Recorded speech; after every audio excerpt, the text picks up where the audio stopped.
What does it take to really make the changes starting tomorrow? It takes more than philosophical pronouncement. I know that. It also takes more than enthusiasm. I know we're hearing a lot about enthusiasm these days, but see, that just won't do the job. We're still hearing the old cliches of the 30s, right? To be enthusiastic, you must act enthusiastic. But see, that's not going to help. After you have leaped about, there are some things you got to do, or it isn't going to change. See, you can get all excited about lifting 200 pounds till you get to the gym. And then you need a new excitement. And the new excitement is called discipline. Major step to human progress. Discipline. Now here's the key to discipline. Start with the little disciplines, get excited over the little disciplines, and get right on those, because those will lead to the big ones. You can't handle the big challenges in life unless you take on the little ones. Make a list of all the things you can do, get right on those, discipline yourself for those, both for the results and for the muscle, and for the practice. So that when life hands you some big challenges, you'll be ready, you'll have the muscle. Self-discipline. We might add one more word here, consistent. Consistent self-discipline. If we don't make consistent self-discipline part of our daily lives, the results we seek will be sporadic and elusive. It takes a consistent effort to truly manage our valuable time, or we'll be consistently frustrated. Our time will be eaten up by others whose demands are stronger than our own. It takes discipline to conquer the nagging voices in our minds, the fear of failure, the fear of success, the fear of poverty, the fear of a broken heart. It takes discipline to keep trying when that nagging voice within us brings up the possibility of failure. It takes discipline to admit our errors and recognize our limitations. The voice of the human ego speaks to all of us. It takes discipline to change a habit, because habits are formed a little bit each day, every day, every day. Once habits are formed, they act like a giant cable. They act like a nearly unbreakable instinct that only long-term disciplined activity can change. We must unweave every strand of the cable of habit slowly and methodically until the cable that once held us in bondage becomes nothing more than scattered strands of wire. It takes the consistent application of a new discipline, a more desirable one to overcome one which is less desirable. It takes discipline to plan. It takes discipline to execute our plan. You've got to really work on your consistent self-discipline on a daily basis, or you'll find yourself distracted. Distracted by negative thoughts, distracted by negative people, and pretty soon, depending on the type of people you've associated with, distracted by your doubts within yourself. Never underestimate the power of influence and associations.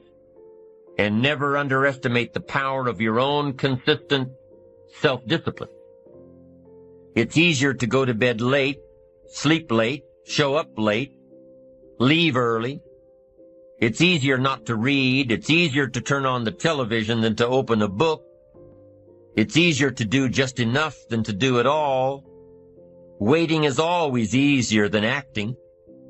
Trying is always easier than doing. Imagine what life would be like if we didn't have to make our bed in the morning, or keep our garage clean, or pay our taxes, or show up for work tomorrow. Wouldn't it be fascinating if we didn't have to do these things? Wouldn't it be fascinating? What do you suppose would become of us? You're right. Not much. The system we live in and contribute to is designed to make the easiest things in life the most unprofitable. Profitable seems to be the most difficult. Our world is and always will be a constant battle between the life of ease and its momentary rewards and a life of discipline and its far more significant rewards. Each has its own price, the price of discipline or the price of regret. We will pay one or the other. What we wish we had done is the voice of regret, speaking in a sorrowful tone at a time when there is no going back. This is regret. No second chance, No, what would I do differently? Choose one or the other, but both will have their price, the price of discipline or the price of regret. One costs pennies, the other a fortune. The first lesson of discipline is that it isn't the easiest option. The second lesson of discipline is that it's a full-time activity. And we've said that the best form of discipline is consistent self-discipline. You see, the discipline that it takes to make your bed every day is the same discipline necessary for success in the world of business. The discipline to organize your garage is the same discipline to organize your business. All disciplines carry through to affect all parts of our lives. If we're disciplined in just one area and lazy in another, guess what? Pretty soon, the lazy side will creep in and destroy the disciplined side.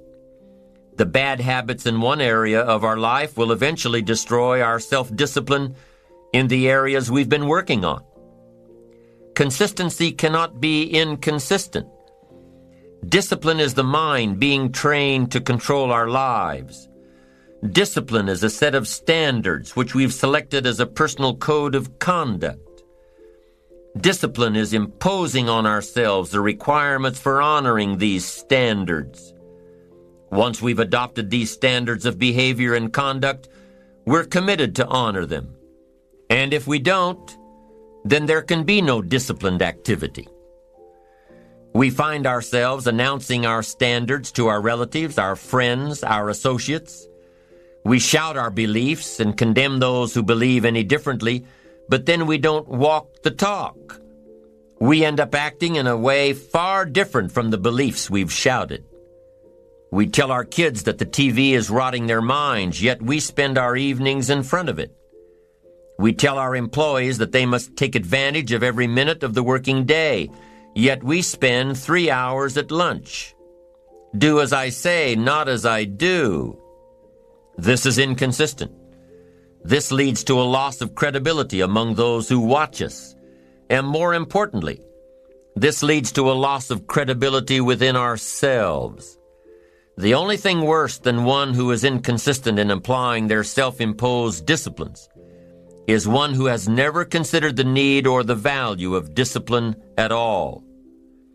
These people seem to wander aimlessly, changing procedures, changing standards, changing loyalties, and shifting frequently from one commitment to another, leaving behind a trail of broken friendships, unfinished projects, and unfulfilled promises, all because of a discipline that was either non-existent or imposed so infrequently that it was ineffective. Here's the third step to becoming consistently self-disciplined. Number 1 is realizing that discipline isn't the easiest option. Number 2, discipline is a full-time activity, day by day, every day. And the third step to becoming self-disciplined is really a philosophy that holds one of life's unique promises. Number 3 simply says, for every disciplined effort, there is a multiple reward. That's one of life's great arrangements. It's like the law of sowing and reaping. In fact, it's an extension of the biblical law that says if you sow well, you reap well. Now here's a unique part of the law of sowing and reaping. Not only does it suggest that we'll all reap what we've sown, it also suggests that we'll reap much more. Life is full of laws that both govern and explain behaviors. But this may well be the major law we need to understand. For every disciplined effort, a multiple reward. For every disciplined effort, a multiple reward. What a concept. If you render unique service, your reward will be multiplied. If you're fair and honest and patient with others, your reward will be multiplied. If you give more than you expect to receive, your reward is more than you expect. But remember, the key word here, as you might well imagine, is discipline. Everything of value requires care and attention. Everything of value requires discipline. Children require discipline. They must have a structure built for them. They must have boundaries to work within so they feel secure and comfortable to explore and grow. They must learn to recognize what's right and what's wrong, what's acceptable behavior, what's not acceptable. Children require unwavering discipline, consistent discipline, or they'll be confused as to how they're supposed to behave. Likewise, our thoughts require discipline. We must set up our inner boundaries, our codes of conduct, or our thoughts will be confused. And with confused thoughts, we'll end up being confused, hopelessly lost in the maze of life. And confused thoughts produce confused results. Look around you at this very moment in time. What might you be doing that needs attention? Perhaps you're listening to this program as you drive along in traffic, blowing your horn at someone ahead of you who isn't driving at the speed you'd like to. Perhaps you're listening alone because you've had a disagreement with someone you love or someone who loves you, and your anger won't allow you to speak to that person. Wouldn't this be an ideal time to examine your need for a new discipline? Perhaps you're on the brink of giving up or starting over or starting out, and the only missing ingredient to your incredible success story in the future is a new and self-imposed discipline that will make you stay longer and try harder and work more intensely than you ever thought you possibly could. The most valuable form of discipline is the one that you impose on yourself. Don't wait for things to deteriorate so drastically that someone else must impose discipline into your life. Wouldn't that be tragic? How could you possibly explain the fact that someone else thought more of you than you thought of yourself? That they forced you to get up early and get out into the marketplace when you would have been content to let success go to someone else who cared more about themselves. Your life, my life, the life of each one of us is going to serve as either a warning or an example. When I wake up in the morning, I don't think, am I motivated to go do what I'm supposed to do? No, I don't think about it for 1 millisecond. When the alarm clock goes off, I have no thought about whether this is easy, whether this is hard, whether I want to do it, whether I don't want to do it. None of that matters. It's an emotionless, thoughtless discipline. When the alarm clock goes off, you get up, you get out of bed, and you go do what you're supposed to do. I don't care how it feels. I don't care if it's easy or hard. It doesn't even matter to me. It's just a reaction, it's a discipline, and it's life. And that's the way I choose to live my life. People who are going to be really successful in the future are willing to make sacrifices in the present in order to guarantee that future. And by sacrifices, we mean they're willing to put in the long hours. They're willing to get up earlier. They're willing to work harder. They're willing to stay later. They're willing to invest and save their money, even though they don't have a lot, knowing that with compound interest, it will grow and grow over time. They're willing to spend an enormous amount of time investing in their children, knowing that this investment in their children, in time and love and affection and support, will pay off for decades and generations, even into the lives of their children and grandchildren. So sacrifice is the critical word, and sacrifice means that you have the ability to discipline yourself. You have the ability to delay gratification in the short term so that you can enjoy far greater rewards in the long term. And the wonderful thing is when you practice self-discipline, especially in exercise, for example, but even in hard work, your brain releases endorphins. And endorphins are called nature's happy drug. And it actually makes you happy to practice self-discipline, to take control of yourself and make yourself do the right thing and complete it. You feel good about yourself in the moment. And of course, the effect that it has on your future can be tremendous. Now, some years ago, a businessman named Herbert Gray did a long-time study. It was kind of his project to find out what he called the common denominator of success.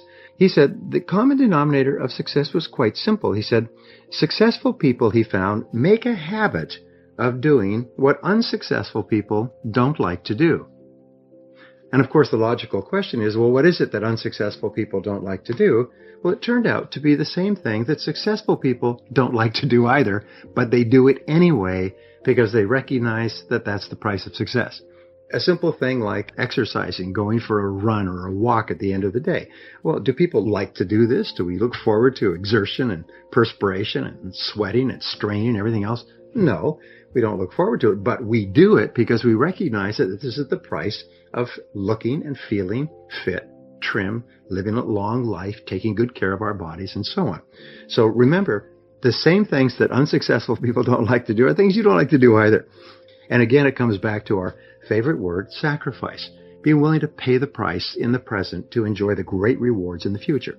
All right, the next personal quality that assures success is you must determine the price that you will have to pay in order to be successful, and then resolve to pay that price. For every single thing you want in life, there's a price. And there's a price that has to be paid, and nature always demands that the price be paid in advance.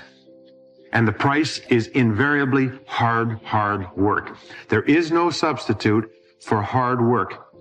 Many people say, well, geez, look at that person. They got the nice house and the nice car. You never realize that behind the scenes, that person was probably working 16, 18 hours a day, probably for 5 years before they got their break and 5 years after they got their break. All you see in the end result is the nice house and the nice car. The reason I mention this is sometimes people start a business, they think, well, sure, I'll have to work a couple of extra hours a day. And as somebody once told me, when you start your own business, you only have to work half the time. You only have to work half days from then on. And you can decide which 12 hours it's going to be. In a recent study, they found that in our society, you work 8 hours a day for survival. And everything over that, you work for success. If you're only working 8 hours a day, you won't do anything more than survive. Every additional hour, whether you're working for yourself or someone else, is for success. And so it's very important that you keep putting in those additional hours, whether it's extra reading, extra study, extra work. In the military academies, I think it's worldwide, it's the same. But in the military academies, whenever you are confronted with a senior officer, and you have, let us say you have your tie is askew, or your jacket is not ironed. They'll say, "Cadet, why is your jacket unironed?" And you're only allowed to give one of three answers. Yes, sir, no excuse. You are not allowed to say any other words to a senior officer except, yes, sir, I will do it. No, sir, I didn't do it. And no excuses, sir.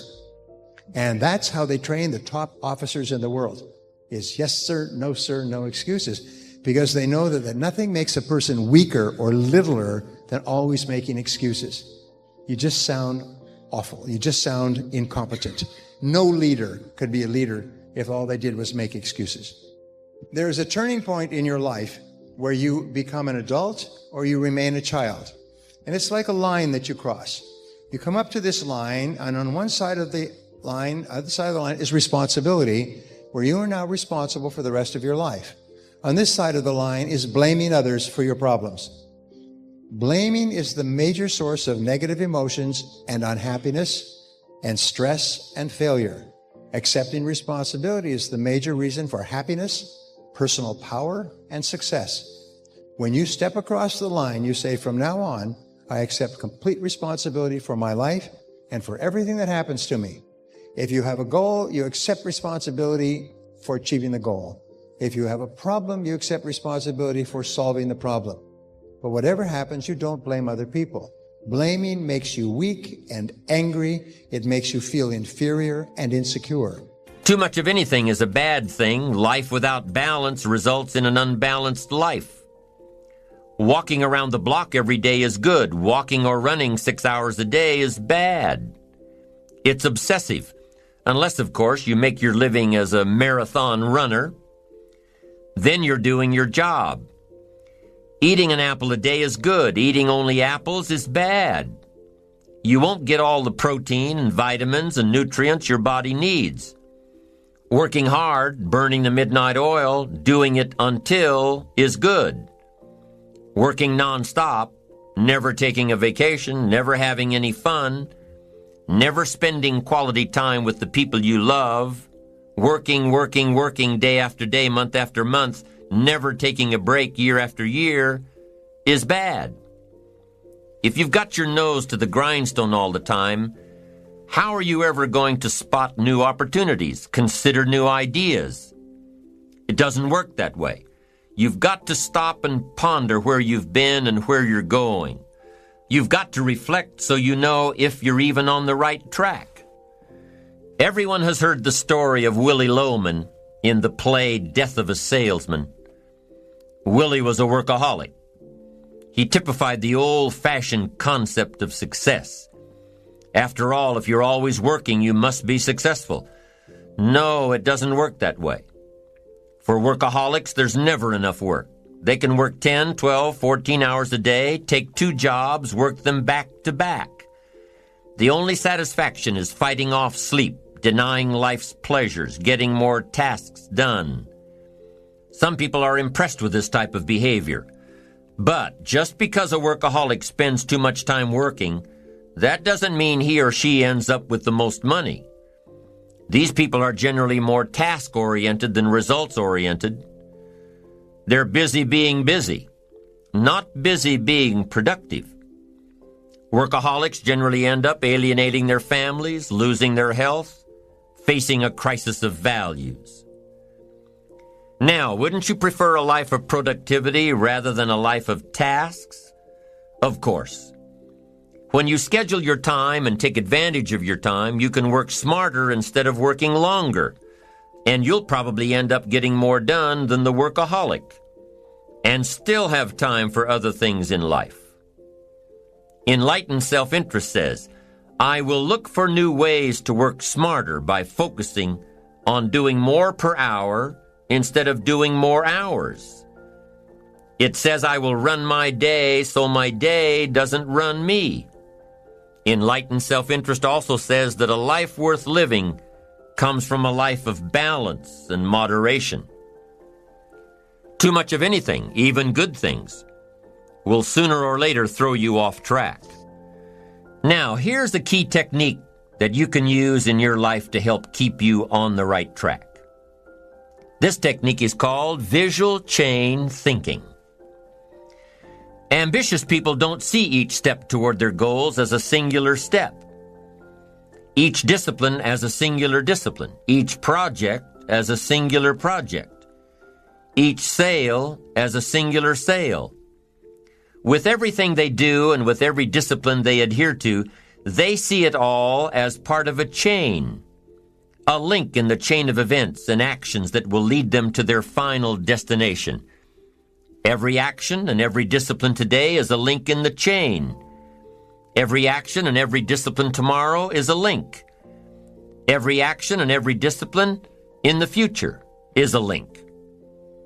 When you can see that every link in the chain will eventually lead you to the things you want most out of life, to the person you want to become, then you won't grow discouraged or fearful or impatient with today. When you can see where you're going through visual chain thinking, even on the toughest days, you'll keep building your ambition by knowing where you're going, not just where you are today. Part of this visual chain thinking is built when you decide on your direction, when you can see where you're going to end up before you get there, when you can see California while staring at the east side of a 14,000-foot mountain. And building your visual chain of thought begins when you have well-defined plans for your career, your family activities, your investments, and your health.